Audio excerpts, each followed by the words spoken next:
Nangyari na ba sa inyo na chill ka lang sa pagmamaneho? Wala kang iniisip na iba, focus ka sa daan.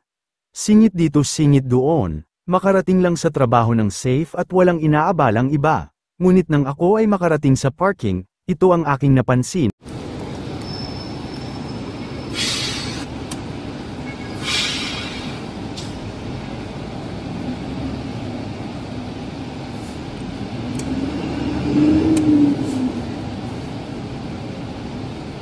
Ito pala ang magpapakaba sa akin ng husto ang paglabas ng check engine sa aking Aerox D2, medyo nakalma lang ako ng konti dahil ito ay steady check engine lamang, at nag-isip ako kung ano ang maaring dahilan ng paglabas nito. Nang aking tingnan bukod sa kailangan ko na mag-change oil at hindi naman ito ang dahilan, napansin ko din na halos wala na pala akong gas, kaya naisipan ko ng kargahan ito.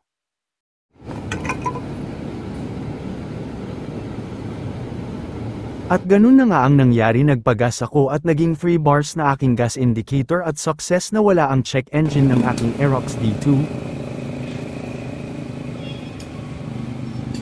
Nasagad ko lang sa empty ang aking gas sanhi ng paglabas nito. Kaya kayo mga paps, wag sobrang empty ang gas kung ayaw nyo lumabas ang check engine at madala nyo sa mekaniko ng di oras. Ride safe!